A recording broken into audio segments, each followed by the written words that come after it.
আমরা এই বললাম দেখেন আমার দিয়ে তার মানে তার মানে বাবা হালা করে চুপ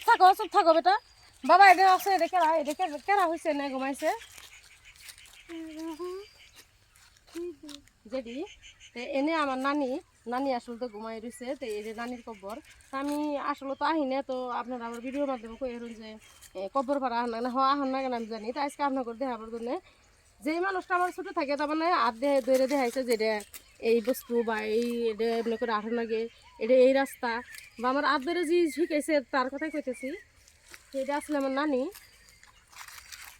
তো আমি আজকে নানির জন্য এসেছি গুয়াহাটি থেকে খুবই খারাপ লাগে যদি আমার নানাও আছে এনে এটা হচ্ছে নানির কবর ওটা হচ্ছে নানার কবর আমার তো গাছ গোজালি হয়েছে এনে আঙ্গুর নানির কবরে তে কি আর কমো বিশেষ মানুষ আমার ওইটাই আসছিল জীবনের কাহিনী তার মানে আমার বড় থেকে ছোটো থেকে বড় করলো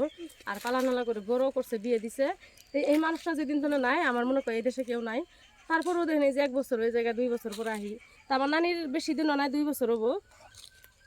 দেখাই দিলাম আপনার করে তা আপনারা দেখেন কিরম লাগে আর এইরকম যার আপনজন গেছে সেই বুঝে যে আপনজন থাকে একটা মা বা একটা বাপ মাটা বেশি থাকে তা আমার মনে হয় মাও আমার কাছে প্রয়োজন বস্তু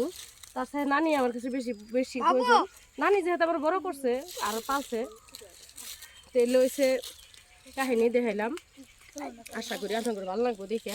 আপনারা দেখবেন আমারও দোয়া করবেন আর এইদিকে দেখেন এই যে এইদিকে চাই দেখেন এনে সবাই মামা করে মারি আছে এনে বোধহয় কচু না গাইছে না কি না গাইছে একটা তো এই বস্তুগুলো কি না গাছে জানি না এনে আঙ্গ সব খেত এই যে ওডে আঙ্গ বাড়ি তার মানে মামা গো বাড়ি আঙ্গ বাড়ি এই বাস্তব আছে সব আছে মনে কয় যে আমি এই কথাগুলো দেখামো কমো আরো তা আমার নানি কি হিসেবে ফালছে বা কী করছে এটা আপনারা জানবার চাবেন আমি জানি তো আমি একদিনকে ভিডিওতে কই দিম নানি কি এরে ফালছে